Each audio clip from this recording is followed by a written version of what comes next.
2026, we're back. Yes, it's a wonderful new year. New opportunities for our amazing podcast. Will we become more organized this year? Who knows? We'll be talking about some resolutions soon. But first, we have a distinguished guest to join us. Part of the banter, very exclusive, very very high honor. It's Sayf Sharif, and I'm going to do this right. It's ex Lunametrics, ex Bounteous, ex Monks, and currently the founder of a very interesting venture, which we'll talk more about today. But how are you, and how's life in Philly? I'm great. Life in Philly is cold at the moment, and but it is an honor to be here. Is this like the first episode of a new season kind of thing? Is this? It is. Oh, wow! Just for you. Yeah. Just for Okay. you. Just for you. The Sayf Sharif podcast. If it ain't safe. Yeah. Yeah. So yeah. No. How are you guys? How are you? How are you feeling coming into the year?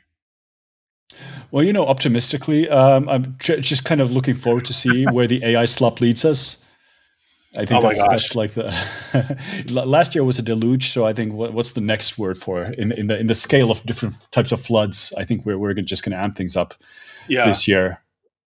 I mean, we're using AI, and I mean, but it's just predictive. It's not like sort of the generative slop stuff, right? And it's like you talk about AI, and people are like, oh, it's all generative, AI slop, or they don't even say generative; they just say the AI slop stuff. But the predictive stuff, the doing the math that would otherwise take thousands of people. But it's kind of unfair because LLMs kind of co-opted the term. Now, when you talk about AI, it's always about the generative stuff. When there's there's generations of AI prior to 2023. And no matter how much you write about it, people still don't get it. I would know. I've been trying to explain, like in all my blog posts, as you saw, I'm explaining deep learning, generative AI, machine learning. It's very different. But the thing is that what it makes it hard, and I said this in my newsletter, is like what it makes it hard to talk about what is useful versus the bullshit is because most of the times it's the same technology. It's the transformer technology. So how we don't have the cultural and the vocabulary to talk about this stuff. Because and when it's not the transformers, then it's just machine learning, and people are confusing it for AI. Exactly. Yeah. I don't think people even know. Yeah. Sorry. Let's get back to this. Is a great rant. I'll get back to it, but I want to start off. I don't want to start off somewhere. Did you guys make any resolutions, or do you make resolutions? I don't mean to put you in the spot, like certain, or are you ready to kind of swear an oath right here and right now that you're going to do something this year? I'll try to be less fat. You try to be less fat. Okay. We've talked. I'm sure there's another term for that. Juliana and I have a little side chat where we support each other occasionally in our efforts to be healthy. Cool. I mean, I would say personal side. I've been. Yeah. I mean, honestly, since leaving my last job, my weight has like plummeted, which really makes me feel like the cortisol relief of not having that stress has been a big impact. So I've lost already something like 30, 40 pounds in the last half year. Very good. I'd like to keep Is that like the stress shedding off, or what is it? I think so. Yeah.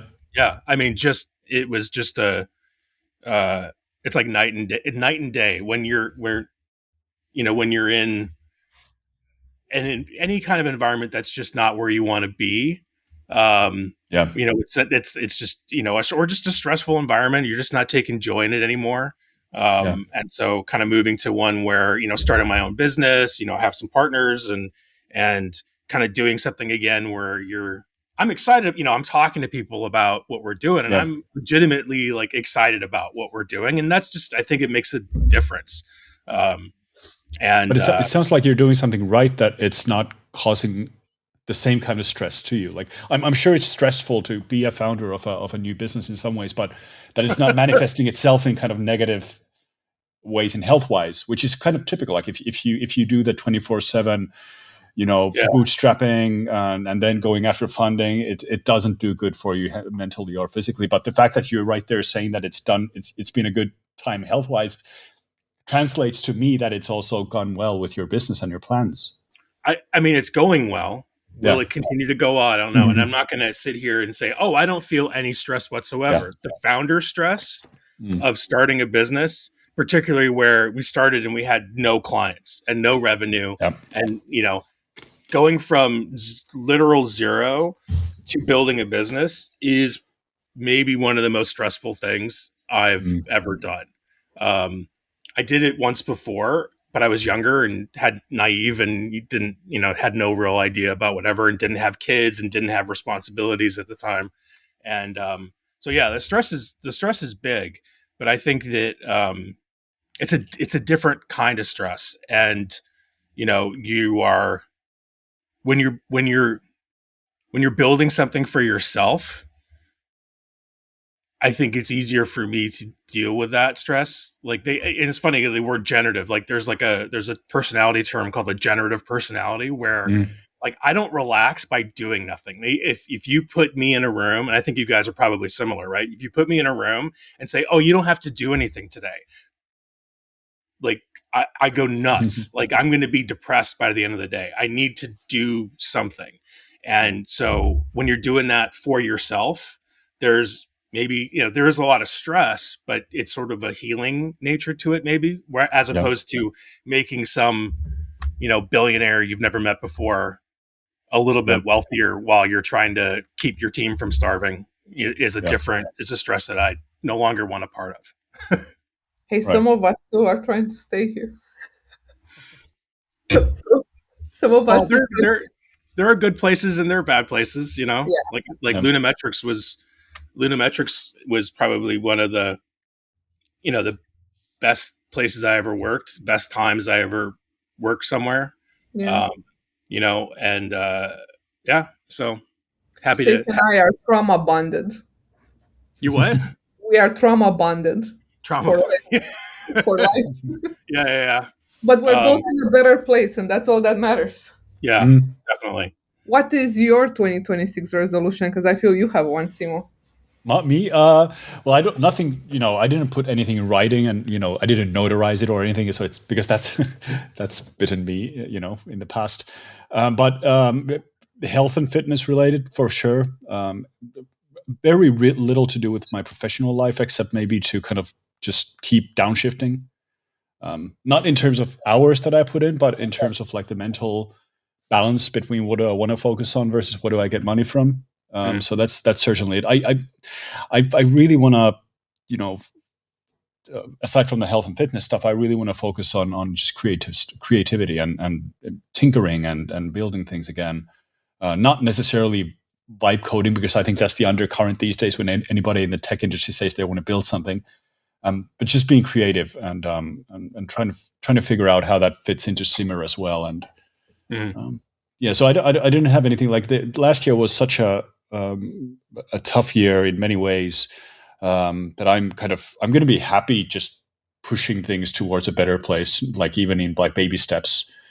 And at the same time, this is getting kind of metaphysical now, but the whole situation in the world, the kind of whole natural balance of things being so violently shaken is also leaking into everything that I do. And I'm kind of a very, very sensitive person to what's going on in the world.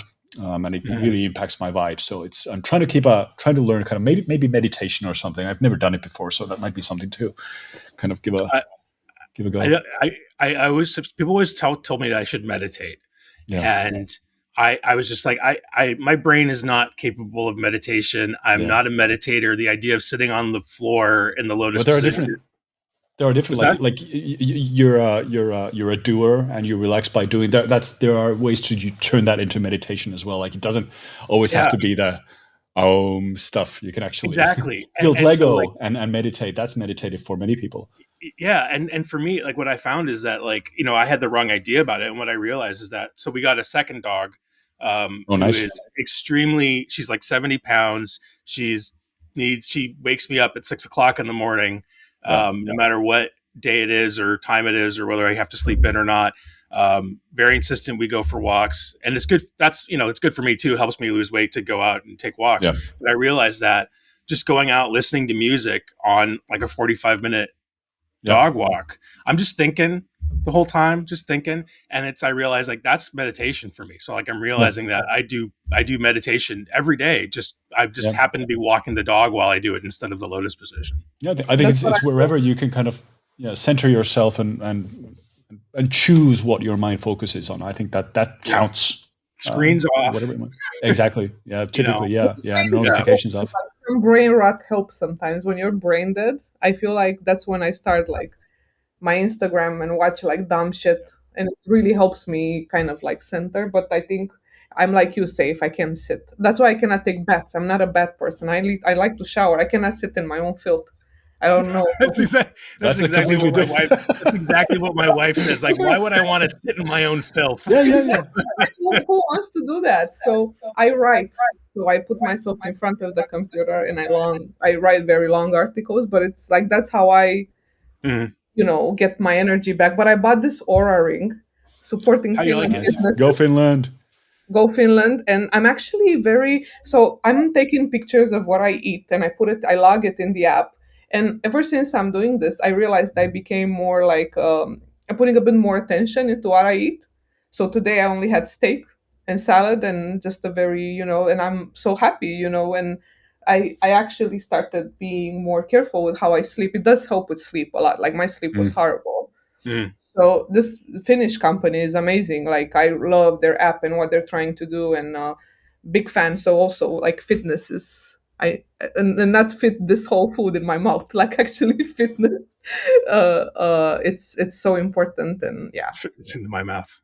That's what she said. Yeah. I don't want to eat more. But it's gonna be hard, man, because like I work in Denmark and food in Denmark is really good for some reason. And it's all just carbs. It's just pastries. And I'm here at the office and they always have snacks and I'm like, Jesus, no, go.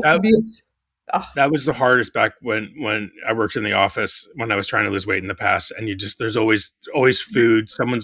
There's like, whatever. And it's always sugary. It's always carby. It's never, so I just, working from home still suits me in that regard, I think. Yeah, but walking the dog is great. Like activity, we have the same that those 45-minute walks a couple of times a day, and then just the frustration of leash pulling and barking at the bypassers is just, you shed those calories quite fast when you're chasing after the little bastard, but. But it's certainly, the idea is you train the dog to not be and not be trying to attack passers. No, he'll be fine in a couple of years, just naturally. No, yeah, we relaxed a bit when he hit like 8 months, and now we're paying back for that. So we have to get back on the wagon with the training. Yeah, they're only cute doing that for so long, and at a certain point, you don't want a 70-pound dog jumping up on you or leaping over people. Yeah, I was reading these checklists, like what are different signals about dog disobedience, and I'm like, yep. And I thought all of those were really cute. Like when he jumps up and kind of hugs you, he jumps on his hind legs, or when he's like pulling the leash and wants to show you something, and adorably barking at the next door neighbor, and but that's all disobedience. It's an Australian Labradoodle. Oh, okay. That's nice. Yeah, super cute. Yeah. We have a golden doodle and a Bernie doodle. Oh, nice. Send pictures so we can put them in the episode notes. Yeah, we'll add the pictures to the show notes. Bring the dog at Measure Camp Helsinki, Simo. I can be your dog watcher. Because first of all, that would end in just a disaster for all those involved, and you would not last. No offense, but you would not last for 10 minutes with that. No. No. Fine. No. Okay. So now, because there's people listening to us as well. Oh yeah, I tend to forget that. What's wrong with you people? What's wrong is exactly stop listening. But you know what? People like the podcast we did in Germany. So I just want to say thank you for, because we didn't get to record last year, but we did this podcast live in Germany. So thank you for all the love that we got. And it was a very nice experience. But I think I want to talk a bit more in this podcast now that I have you both, is like, what are we expecting for 2026 to happen? Like, what the fuck are we gonna do in our space? That's the question, because it's a lot going on. and I've been thinking a lot, like, let me throw this at you guys. I've been thinking a lot about how non-linear customer journeys are, because nothing happens across the sales funnel anymore. Mm-hmm. And how are we able to solve for this decentralization of decision making that happens in the customer journey with tools and analytics tools that are built for this very linear world? So I'm throwing this out there because I know, Simo, you're working on an R course. I know you, Sayf, are working with MMM. So I kind of Mm-hmm. want to talk a bit more about how are we consolidating what's going on in the customer journey outside of the data warehouse type of thing, but like from a more pragmatic perspective, like how are we measuring even any more shit these days? Yeah, I no, I didn't mean get here for it's a that. great question, right? Like I mean, I've been talking to a ton of different people in different industries and different sized businesses the last several months, and um, there are people that have their people. There are people that have their shit together, and there are a lot that don't. And I would say, while it might not even be the majority anymore, but a large percentage of companies, organizations, they're still completely tied up into a 20th century non-digital marketing mentality of customer acquisition and this whole thing that kind of when we first had digital, it kind of transitioned because it kind of still worked. You weren't really seeing this messy middle of you know tons of different interactions across devices and people and time, and it was very all measurable, whether that and now it's not. And even when it was measurable, it's questionable whether it was, but it was enough, and like the systems lied enough to people to make them feel that this was accurate, that this was an actual funnel, or and people still have this mentality, and there's still so much last click attribution that's going on. There's still so much. I mean, there's the people are not comfortable, and I just like I actually just wrote about this, but like having confidence and comfort in your data and getting people to be comfortable with uncertainty, I think is maybe one of the things that needs to happen next, whether that's this year or at some point. The sooner the better. The sooner that people become more comfortable with uncertainty and leaning into statistical prediction on things, the better. Whether that's for measurement with MMM or anything else. But every other industry outside of marketing for years has been much more scientific, much more statistical, much more predictive. Marketing has resisted that in so many ways.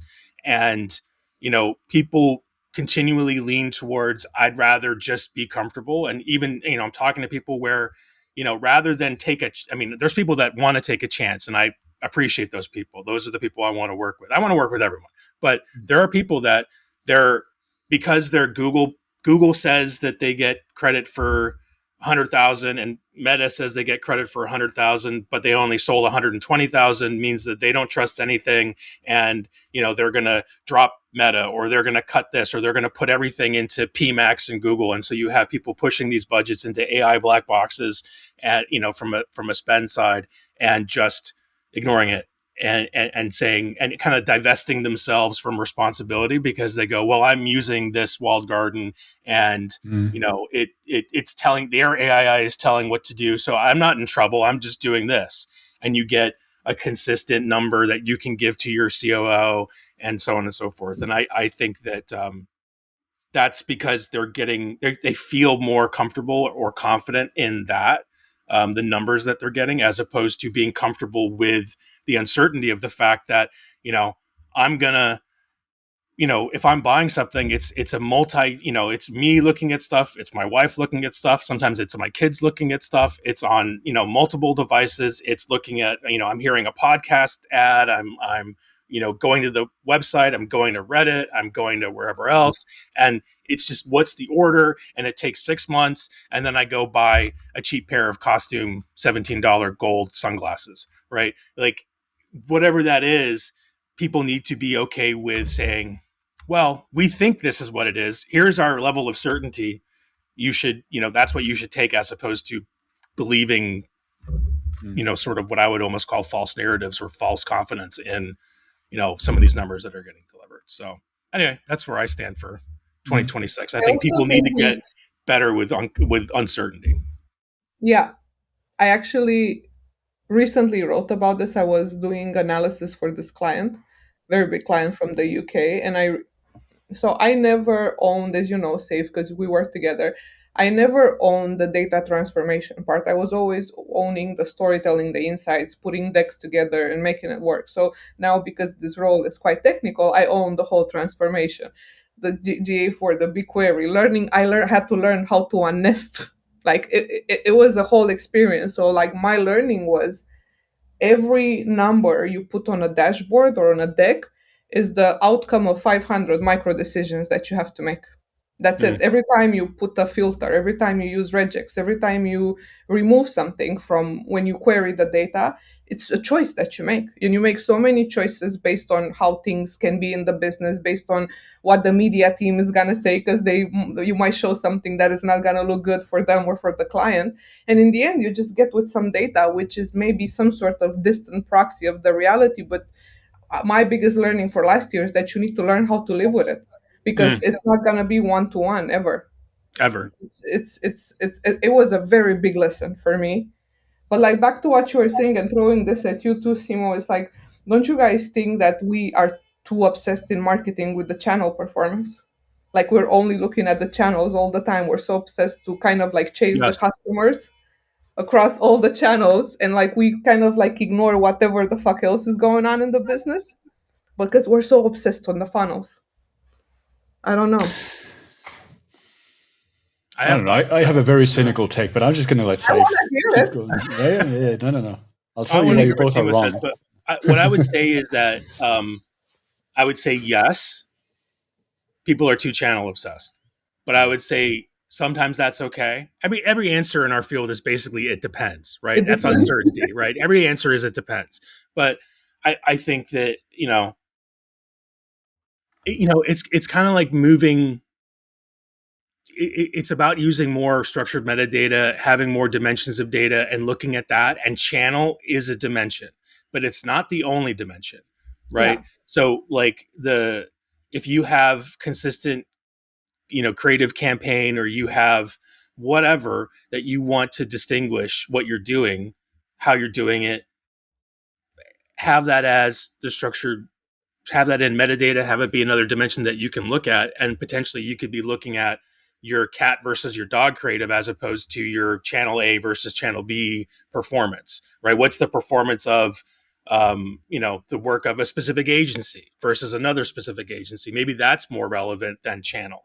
And I think that also gets into my head to like kind of like a secondary thing for 2026. I would say is that anything that people do, whether that's I want to track this landing page with Google Analytics, or whether that's I want to look at my entire marketing mix in a complex model, I think it has to be, what decisions are we going to make based on the outcome of this? Like the report, the dashboard, everything that we do needs to somehow not be about this is what happened. I mean, we can have this is what happened. We need to understand just to see that.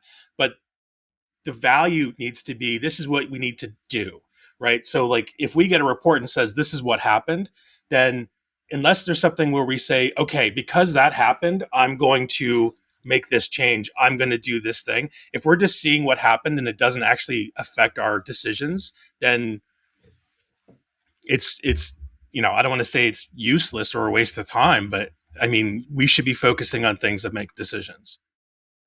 So if channel helps you make a decision that you're going to change something, then yes, it's important. And if not, then no.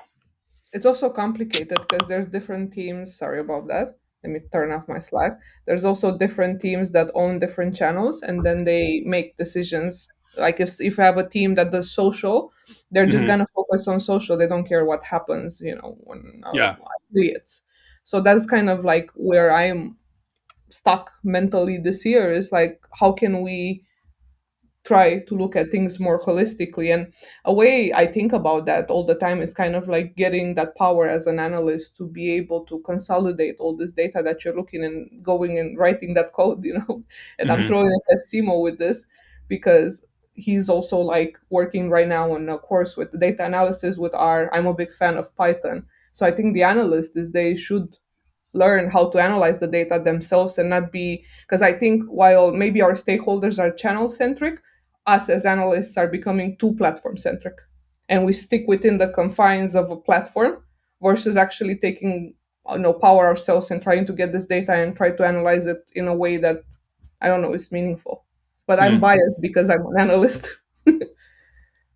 Well, I mean, there's yeah. So when you have like organizational dynamics, which I think you were describing more here, is like, when you have a siloed organization and the information just doesn't flow, or then you have like the marketing department and the sales department, so on, social marketing and performance marketing. It turns into a discussion we could have had 30 years ago. Like nothing's changed in that aspect. We still suffer from an organization that fails to communicate internally, and I think one problem with empowering the quote unquote analyst is that just the fact that you have a separate function for an analyst or analysis that would be performing some kind of insight generation or data mining is still separate from what that data is used for. So are they doing analysis for product? Are they doing analysis for sales? Are they doing analysis for marketing? And that is very problematic because you can't have this. Then you also need the data engineering part of it. Then you need the the data science parts of it. So it's a different type of model, but the one that I always found most fascinating working in this kind of hub and spokes organizations is where instead of having this analyst function, you kind of bring that thinking into the teams themselves and have them generate this capability mutually and together. It requires an insane amount of communication, which is often seen as an overhead, and that's a cost. So many companies aren't ready to invest in that. If the company is already kind of agile oriented, it's easier to bring that thinking there. I think that the one thing that's very different now than 10 or 15 or 20 years ago is that we have tools and query interfaces now available that make it easy to generate really bad advice without having to have the expert model anymore available to you. And this is more of a general criticism of how people are just coding these days or generating content, but it also applies to us who work with data. Our tools are directing us to a very bad direction. They're directing us towards black boxes, like Sayf mentioned. They're forcing us to choose between two very bad options. Typically, when it comes to choosing between a vendor who does Model X and a vendor who does Model Y, and we're losing touch with that. And now my big cynicism comes in the form of two words, which I could just say is, so what?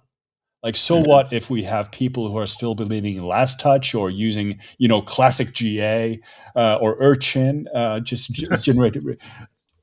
We are in this crazy bubble anyway. Like analytics in specifically has been like bubble driven for so long. We are tinkering with metrics and turning toggles and shifting things around and looking at reports and trying to tell that these sales were thanks to my work, adding new events to GA or whatever. So there's a relatively short tail. I'm going to just say there's a relatively short tail of companies and organizations and individuals who are equipped to actually challenge this and to work with the latest greatest, to work with models that are yet unexplored to solve these marketing problems that we are having.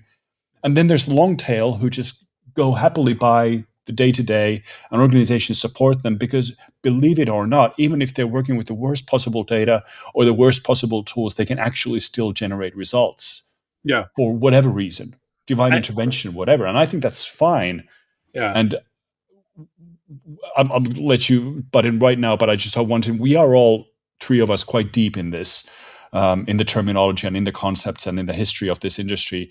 So it's very difficult to put us into the position of what a typical marketing department would face on a day-to-day basis when they are all these external um, um, you know, stimuli vying for their attention, and they just want to generate a report and get a good mark from their boss with that. That's my cynical answer. It's a terrible approach to this discussion, but I had to throw it out there.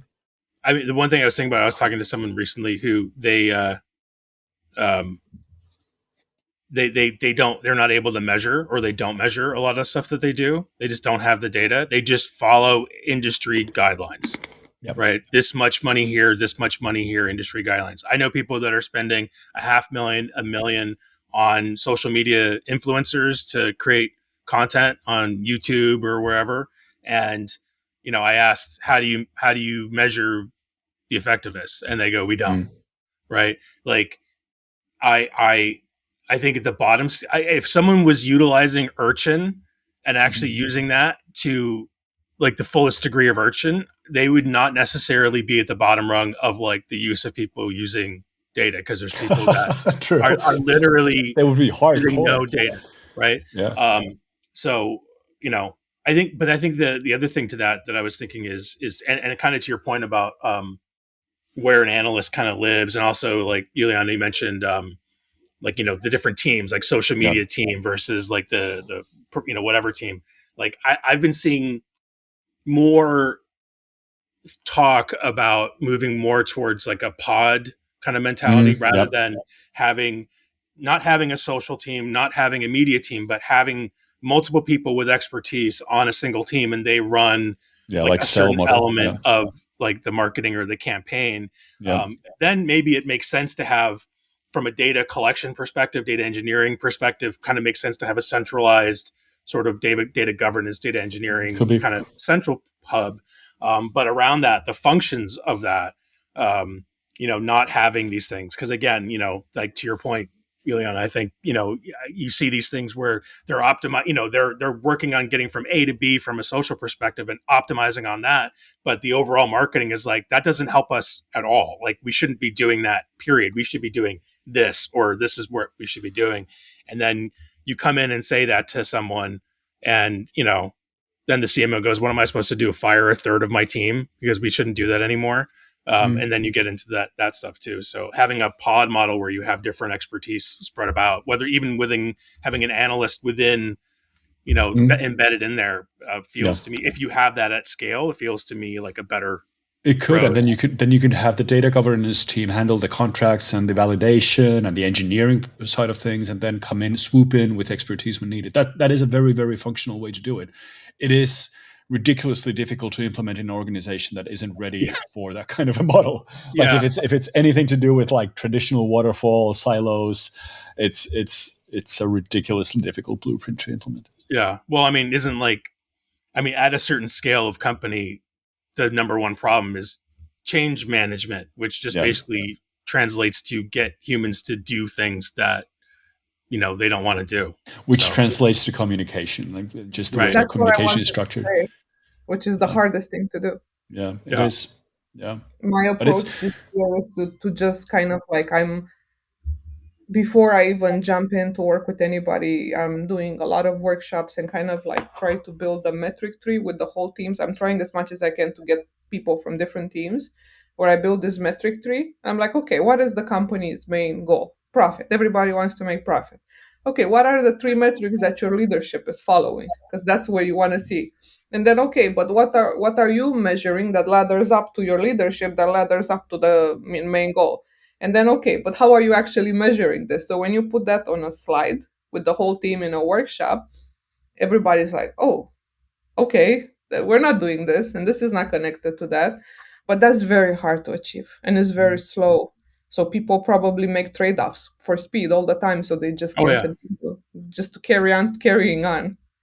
Yeah, but I mean, like there, I saw something recently. I'm still trying to formulate it into like a zinger of a quote, but like especially with AI these days, bad data with AI, it's going to give you really fast, really polished garbage, right? Yeah, and so if you are not careful of that underlying data, and you just start throwing kind of that stuff into it, people want speed, right? My point of this is like, you're saying people want things to actually happen and move with speed and move with confidence. And that's, I think, a danger for that we're going to need to be very careful about right now, which is applying AI to bad data and even bad decisions and questions of that data, and getting out stuff that looks real confident, real polished, get it real quickly, and it's just a steaming pile of garbage. Yep. It's hard. It's okay, Juliana. It boils down to what we talked about in Germany about critical thinking, and it's an easy cop out for all AI related woes. Like, just apply critical thinking and you'll be fine. That's of course not how many people use it, but if you are using Gen AI in any capacity to help you in your work as an analyst, where you're actually crunching real data and real numbers, the further you are removed from how those numbers were generated, how those reports were generated, how the analysis were generated, the more hazardous it's going to be, because that's going to be a real live feedback loop where garbage feeds garbage, right? So if you're vibe coding, for example, your presentation, and you're feeding a bunch of data and you're asking the AI to find insights and generate those into stakeholder friendly sentences, and then generate some visualizations. Even if it does a good job at it, like even if it actually, you're still removing yourself from discovery phase yourself. You're not applying your own thinking into how do these answers relate to the original business questions. Can we refine the business questions with this information? Because all the LLM is going to do is it's going to give you an answer that makes you look good, and makes you feel like you are looking at a good answer, but it's because you are so removed. And this applies to using AI for software development as well. If you prompt Cursor to write an app for you, it's going to generate 5,000 lines of beautiful code, but you haven't been intimately writing those functions. You haven't been building that data model. You haven't been writing those APIs. How will you ever be comfortable in developing that app when you run out of tokens, or when the memory of the Gen AI you were using is flushed? What's going to happen? It's hazardous. Like, that's terrible. And then when you apply that terror to analytics, like the work that we do with real data and real numbers, it's just the worst kind of feedback loop. Yeah. And think about it, because we give up for comfort to all the discomfort and the tension that you would normally have if you do this. But that giving up is basically what cancels all our critical thinking. So we become so complacent and tolerant, and you cannot tell what's right or wrong anymore. Yeah. We're just it's interesting. Yeah, like for my new company, like what we're selling. I mean, essentially we're selling information, right? We're trying to sell knowledge. Not, I mean, it's like it's like, oh, do you have a dashboard? And it's like, well, we don't even like to use the word reports, but obviously we deliver information to you in a method that you're familiar with. But like, it's not it's so heavy on human intelligence, right? We can't do it without AI, right? We need we don't have enough people with calculators to do this work, right? We need that. But the human is so important in this, to understand and to do it, that when I'm describing it, I say, with us, like when you're working with us, you're not buying an F1 sports car. If we sold you an F1 sports car, you're not going to make it one lap around the track, right? You're going to wreck. You don't know how to drive it. So when you're buying our product at OptiMeasure, you're buying an F1 race team, right? Like it's the product, it's the models, it's the people and the knowledge of it. And I think that's really, whether you're one person in an organization that is learning these tools or something else, like you really have to kind of position yourself in the way of like, don't let people drive your car that shouldn't be driving your car. Because if that, C-level person says, well, we want to focus on this and we want to change whatever, or I had AI do something like this, but they don't know what they're talking about, or they don't understand the problems with the data underneath it. You've got the people who are the qualifying drivers, the ones that have the licenses, so to speak, they need to speak up more. And obviously, if you're in a toxic environment and you have a bad leadership that doesn't listen to you, take care of yourself. But like, otherwise, you should stand up and drive the car. Yeah. Cool. We're going to start wrapping up. We started with a lightning round about resolutions, which wasn't lightning at all. It was a long, deliberate answers as things happen. So we'll wrap up with one as well. So I want you all three of us to briefly describe something cool we're going to be working on, either right now or this year. It could be, and Sayf, when you give your answer, also let our listeners know how they can find you, follow you, give a little elevator pitch about your new venture. And I'm going to go first because this is sponsored by my company, so I get to go first. Exactly. So at Simmer, I always forget that we're sponsored, but at Simmer we are building a new course called Data Analysis with R, which will be out by the end of January, hopefully 2026. I have to add so that people don't have false expectations. And it is a course primarily about data analysis, but we are using R as the tool to get there. And it's taught by Arben Kachiku, a really digital analytics expert, to the every letter of the title that applies to him. So I'm really excited to get that out there. Should be a couple of weeks from this recording, hopefully, knocking on wood. That's me. Yeah, that's awesome. Okay, you want to go? I'll go fast, Sayf. So what I've been working on for the last few months is I'm using the engine that does multivariate testing, but to actually measure creative performance. So I'm using the same models that an MMM would use or the MVT, but actually I'm doing analysis of a creative, of an asset, because we are as an industry thinking about creative as indivisible units, but in fact every creative is just a bundle of dimensions and parameters and variables. So once you deconstruct an asset like that, you can use the same engine you would use for MMM or MVT to measure the performance of that. I'm going to talk about it as Super Week, and then I'm going to pass it to Sayf. That's it. Woo! Nice. Thank you. Well done. Good pitch. I'm gonna miss going to hear that at Super Week. I wish I could get out there. I need a good sauna in the mountains. But you'll find one in Finland as well if you ever make it here. I do need to do that. Next time I go over, I need to like double up the measure camp Helsinki. It's in March. It's the best measure camp. I thought about that. I thought about coming over for a measure camp either in like Copenhagen or Helsinki is better. Yeah. Okay. Sorry, Steve. Simo knows I always wanted to go to Finland. So it's like you want to go in the wintertime, so you really go the extreme side and like do the whole thing. But I also want to see a Pesapalo game. So, and that's in the summer. So like, I don't know. I have to go twice. Anyway, so for me, for this year, I mean, personal wise, we talked about stuff. Business wise is obviously like the key focus for me is growing our business. We are right now we're currently ahead of our goals, which is great. It's just like what we're doing, how to find me. So Sayf, SAYF, at Three Bears Data is the company, but our product is Optimeasure. And so optimeasure.io. It is cookieless attribution. It is, Jim Genolio. I think you might know Jim, but like he makes fun of me and says it's a light MMM, and it kind of is, right? So but it's faster, and so we don't necessarily, it's not a full blown MMM, but it's faster and it's cheaper. And our initial results with our clients show like an 8 to 22% efficiency lift. And so we work across channels. We work without any PII, so it's privacy safe. And we're finding opportunity, increasing ROAS and lowering CPA, whatever metric that we're measuring towards.